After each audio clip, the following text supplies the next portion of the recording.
പെഹൽഗാമിൽ ഭീകരാക്രമണത്തിൽ കൊല്ലപ്പെട്ട മലയാളി എൻ രാമചന്ദ്രൻ്റെ മകൾ ആരതി കഴിഞ്ഞ ദിവസം നാട്ടിലെത്തി മാധ്യമങ്ങളോട് പ്രതികരിച്ചിരുന്നു. ആ സമയം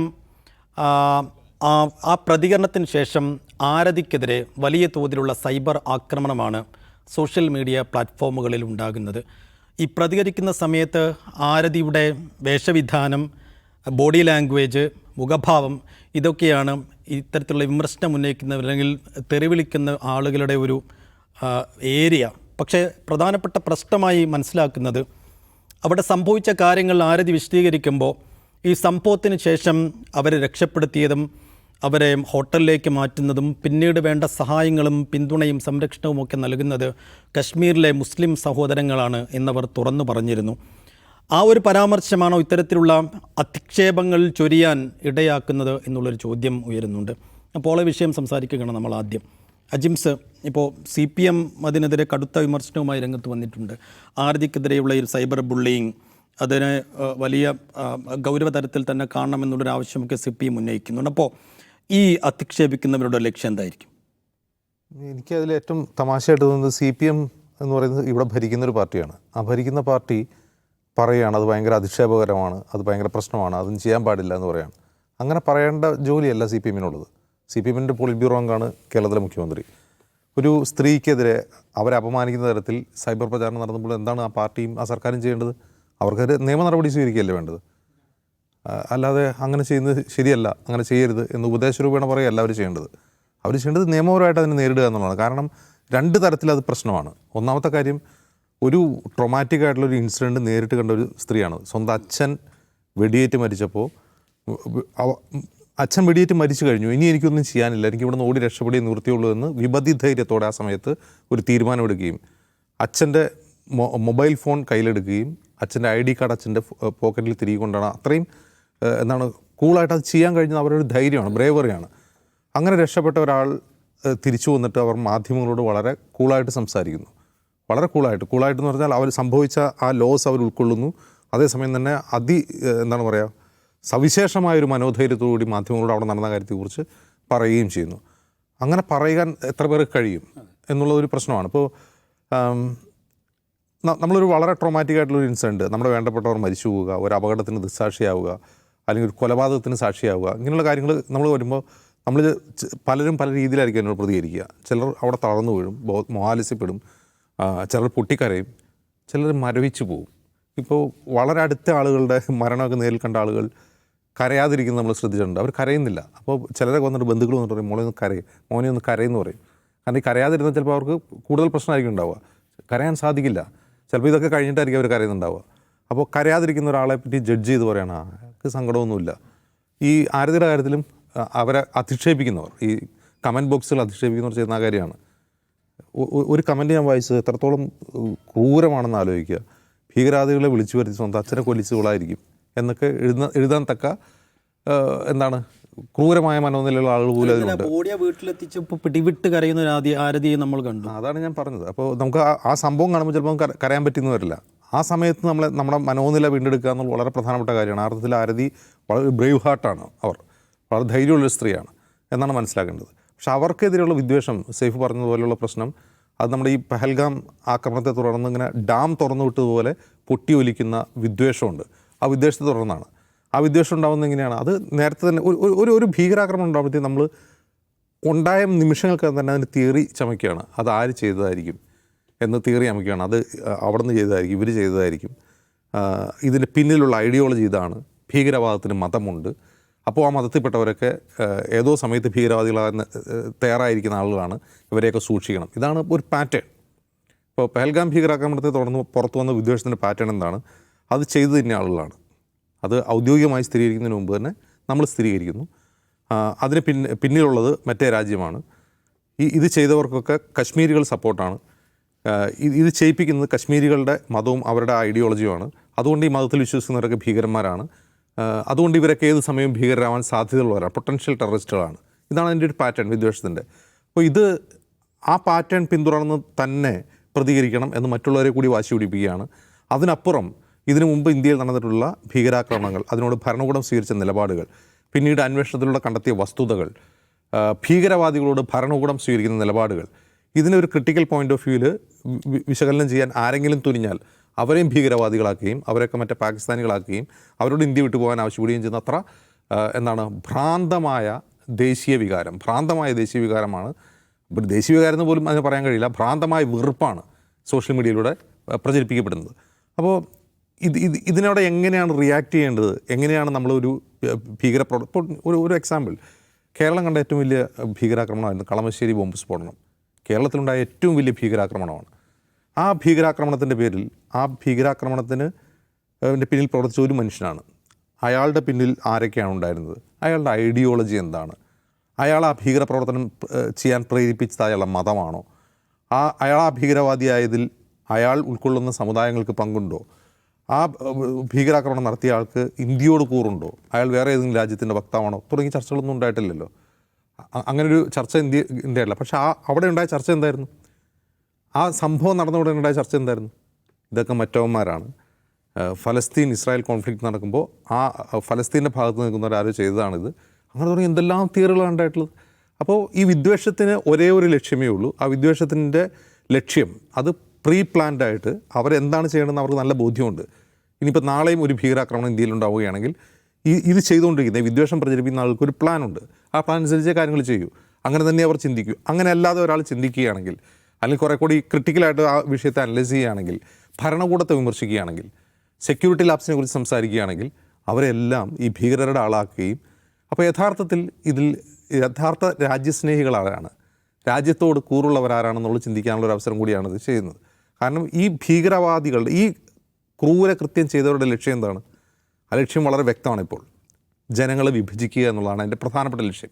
ആളുകളെ കൊല്ലുക എന്നതിനപ്പുറം പോലും ജനങ്ങൾക്കിടയിൽ ഡിവൈഡ് ഉണ്ടാക്കുക എന്നുള്ളതാണ് ലക്ഷ്യം. ആളുകളെ കൊല്ലാനാണെങ്കിൽ കൊന്നിട്ട് പോയാൽ മതി. അങ്ങനെയല്ല അവർ ചെയ്തത്. ഒരു പ്രത്യേക മതവിഭാഗത്തിൽപ്പെട്ടവരാണോ എന്ന് തിരിച്ചറിഞ്ഞ് അവരെ കൊല്ലുകയാണ് ചെയ്തത്. അപ്പോൾ അവരുടെ ലക്ഷ്യം എന്താണ്? ഇന്ത്യയിൽ വിഭജനം ഉണ്ടാക്കുക എന്നുള്ളതാണ്. ഈ കമൻറ്റ് ചെയ്യുന്ന ആളുകൾ ചെയ്തുകൊണ്ടിരിക്കുന്നത് എന്താണ്? ആ വിഭജനത്തെ, ആ ഡിവൈഡിനെ ഊതിക്കത്തിക്കുകയാണ് ചെയ്യുന്നത്. അപ്പോൾ യഥാർത്ഥത്തിൽ നമ്മുടെ രാജ്യത്തോട് കൂറുള്ളവരാരാണെന്ന് നമുക്ക് നോക്കിയാൽ മനസ്സിലാകും. കൂറുള്ളവർ ഇക്കാര്യത്തിൽ സംയമനം പാലിക്കുകയും ഈ വിഷയത്തിൽ ദുഃഖം രേഖപ്പെടുത്തി. ഒന്ന് ആലോചിക്കുക സൈഫു, 28 മനുഷ്യർ മരിച്ചു കഴിഞ്ഞപ്പോൾ ആ 28 മനുഷ്യർ മരിച്ചതിൻ്റെ വേദനയാണോ ഇപ്പോൾ നമ്മൾ സാമൂഹ്യ മാധ്യമങ്ങളിൽ പ്രതിഫലിക്കുന്നത്? അതല്ല, വെറുപ്പാണോ? 28 മനുഷ്യജീവനുകൾ പോയി, അതിൻ്റെ ഒരു ദുഃഖം ഈ കമൻറ്റ് ചെയ്യുന്ന എത്ര പേരുടെ വാക്കുകളുണ്ട്? നമ്മുടെ സഹോദരങ്ങളായ 28 പേർ മരിച്ചു. 28 മരണം നടന്നതിൻ്റെ എന്തെങ്കിലും ദുഃഖം അവിടെയുണ്ടോ? ഇപ്പോൾ ഈവൻ ഒരു മലയാളിയായ രാമചന്ദ്രൻ മരിച്ചു. ഈ രാമചന്ദ്രൻ മരിച്ചതിൻ്റെ ദുഃഖമുണ്ടോ? ഇനി മറ്റൊരു കാര്യം ചോദിക്കട്ടെ, രാമചന്ദ്രൻ ഒരു പൊളിറ്റിക്സ് ഉണ്ടായിരുന്നു. രാമചന്ദ്രൻ ഒരു രാഷ്ട്രീയ പാർട്ടിയിൽ അംഗമായിരുന്നു. അദ്ദേഹം സ്ഥാനാർത്ഥിയായി മത്സരിച്ച ആളാണ്. ആ രാഷ്ട്രീയ പാർട്ടിയെ പിന്തുണയ്ക്കുന്നവർ പോലും രാമചന്ദ്രൻ എന്ന മനുഷ്യൻ മരിച്ചതിലുള്ള ദുഃഖം രേഖപ്പെടുത്തുന്നുണ്ടോ? എവിടെയെങ്കിലും കണ്ടിട്ടുണ്ടോ? രാമചന്ദ്രൻ എന്ന ഞങ്ങളുടെ സഹപ്രവർത്തകൻ മരിച്ചു, ഞങ്ങൾക്ക് അതീവ ദുഃഖമുണ്ട്, അദ്ദേഹം മരിച്ചല്ലോ, അദ്ദേഹം ഈ ക്രൂരതയ്ക്ക് ഇരയായല്ലോ എന്നൊരു ദുഃഖം എവിടെയെങ്കിലും ഏതെങ്കിലും കമൻറ്റുകൾ കാണുന്നുണ്ടോ? ഇല്ല. രാമചന്ദ്രൻ മരിച്ചു കിടക്കുമ്പോൾ പോലും വെറുപ്പാണ്. ആ പാർട്ടിയെ പിന്തുണയ്ക്കുന്ന ആളുകൾ പോലും വെറുപ്പാണ് പ്രസരിപ്പിച്ചുകൊണ്ടിരിക്കുന്നത്. അപ്പോൾ ഇതിനർത്ഥം എന്താണ്? നമ്മളൊരു മോശം സൊസൈറ്റിയാണ്. ഒരു സമൂഹം എന്ന നിലയിൽ നമ്മൾ വളരെ വളരെ മോശമാണ്. വളരെ എന്താണ് പറയുക, ഒരു മനുഷ്യൻ എന്ന ഒരു വിശേഷണത്തിന് പോലും നമ്മൾ അർഹരല്ലാത്ത വിധം മോശമായിക്കൊണ്ടിരിക്കുകയാണ്. പിശാചുക്കളുടെ സ്വഭാവം കാണിക്കുന്ന ആളുകളായി മാറുന്നു എന്നുള്ളതാണ്. അപ്പോൾ ഇത് ഇങ്ങനെ ഉണ്ടാവുക എന്നുള്ളത് ഈ കൃത്യം ചെയ്തവരുടെ കൃത്യമായ ഉദ്ദേശമാണ്. ഈ ഭീകര കൃത്യം ചെയ്ത ആളുകളുടെ ഉദ്ദേശമാണ് മനുഷ്യരുടെ എന്താണ് പറയുക, എമ്പതി ഇല്ലാതാക്കുക, മനുഷ്യരിൽ വെറുപ്പ് നിറയ്ക്കുക, മനുഷ്യരുടെ പ്രതികരണത്തിൽ വെറുപ്പുണ്ടാക്കുക, സമൂഹത്തെ ഡിവൈഡ് ചെയ്യുക എന്നുള്ളത്. അതിലവർ വിജയിച്ചു കഴിഞ്ഞു എന്നാണ് അതിൽ നിന്ന് മനസ്സിലാക്കേണ്ടത്. അത്രേ ഇതിൽ നിന്ന് മനസ്സിലാക്കാനുള്ളൂ. പക്ഷേ ആരതി എന്ന ആ ഒരു സ്ത്രീ കാണിച്ചിട്ടുള്ള, അവരെന്തെങ്കിലും പ്രത്യേകമായി എന്തെങ്കിലും ചെയ്തോ എന്ന് ചോദിച്ചാൽ അവർ കാണിച്ചതിൽ ഏറ്റവും പ്രധാനപ്പെട്ട കാര്യം, അവരാ ഭീകരകൃത്യം നേരിൽ കണ്ടപ്പോൾ പോലും മനോനില കൈവിടാതെ വളരെ ബാലൻസ്ഡായിട്ട് ആ കാര്യങ്ങൾ ചെയ്യുകയും അത് സമൂഹത്തോട് വിളിച്ചു പറയും, എന്താണ് നടന്നത് എന്നുള്ളത് സമൂഹത്തോട് വിളിച്ചു പറയുകയും ചെയ്തു എന്നുള്ളതാണ്. സാധാരണ രീതിയിൽ ഒരു മനുഷ്യർക്ക് കഴിയാത്തൊരു കാര്യമാണ്. അത്രയും ട്രോമാറ്റിക് ആയിട്ടുള്ളൊരു കാര്യം നേരിട്ട് കണ്ടു കഴിഞ്ഞാൽ മനുഷ്യർക്ക് അങ്ങനെ പ്രതികരിക്കാൻ കഴിയില്ല. പക്ഷേ അവർ വളരെ വിബദ്ധൈര്യത്തോടെ അത് ചെയ്തു എന്നുള്ളതാണ് അവർ ചെയ്ത ഏറ്റവും പ്രധാനപ്പെട്ട കാര്യം. അതിനപ്പുറം അവർ നടന്ന കാര്യങ്ങൾ വിളിച്ചു പറഞ്ഞു, അല്ലാതെ സവിശേഷമായി എന്തെങ്കിലും കാര്യങ്ങൾ ചെയ്യുകയൊന്നും ചെയ്തിട്ടില്ല. പക്ഷേ ഇവിടെ ഒരു കാര്യം മനസ്സിലാക്കണം, ഈ ആരതി എന്ന് പറയുന്ന സ്ത്രീ, ആ സ്ത്രീ ഒരു പുതിയ തലമുറയുടെ ഒരു പ്രതിനിധിയായിട്ടാണ് നമുക്ക് തോന്നുന്നത്. അതായത് ഈ വെറുപ്പും വിദ്വേഷവും പ്രചരിപ്പിക്കുന്ന രാഷ്ട്രീയ കക്ഷികളാവട്ടെ, ഐഡിയോളജി ഉള്ളവരാകട്ടെ, അവരുടെ പാതയിൽ താൻ സഞ്ചരിക്കില്ല എന്നവർ തീരുമാനിച്ചിട്ടുണ്ട്. അവർക്ക് വേണമെങ്കിൽ അതിനെ വേറെ രീതിയിൽ നറേറ്റ് ചെയ്യാമായിരുന്നു. അപ്പോൾ അവർ പറഞ്ഞ കാര്യങ്ങൾ, അതുള്ള നടന്ന കാര്യങ്ങളാണ് അവർ പറയുന്നത്. അവർക്കതിന് വേറെ രീതിയിൽ നറേറ്റ് ചെയ്യാം. അതായത് ഈ പറയുന്ന വിദ്വേഷം പ്രചരിപ്പിക്കുന്നവരെ കൂടി തൃപ്തിപ്പെടുത്തുന്ന രീതിയിൽ അതിനെ നറേറ്റ് ചെയ്യാൻ പറ്റുമായിരുന്നു. അവർക്ക് അതിനുള്ള റൈറ്റ് ഉണ്ട്. കാരണം അവർ അച്ഛനാണ് മരിച്ചു കിടക്കുന്നത്. അവർക്ക് അങ്ങനെ നറേറ്റ് ചെയ്യാൻ പറ്റുമായിരുന്നു. അവരങ്ങനെ ചെയ്യാതിരുന്നത് ബോധപൂർവം കൂടിയാണ്. കാരണം അവർക്കറിയാം ഈ വെറുപ്പ് പ്രചരിപ്പിക്കുന്നവർ ആരുടെ അജണ്ടയാണ് പിൻപറ്റുന്നത്. അതാരുടെ അജണ്ടയാണ്? ആ ഭീകരകൃത്യം ചെയ്തവരുടെ അജണ്ടയാണ് വെറുപ്പ് പ്രവർത്തിക്കുന്നവർ പിൻപറ്റുന്നതെന്ന് അവർക്ക് നന്നായിട്ട് അറിയാം. അപ്പോൾ ആ വെറുപ്പ് പരത്താൻ താൻ ഒരു ടൂളായി മാറരുത് എന്നവർ ഉറച്ചു വിശ്വസിക്കുകയും അങ്ങനെ തന്നെ അവർ ബിഹേവ് ചെയ്യുകയും ചെയ്തു എന്നുള്ളതാണ് അവർ ചെയ്ത ഏറ്റവും മഹത്തായ കാര്യം.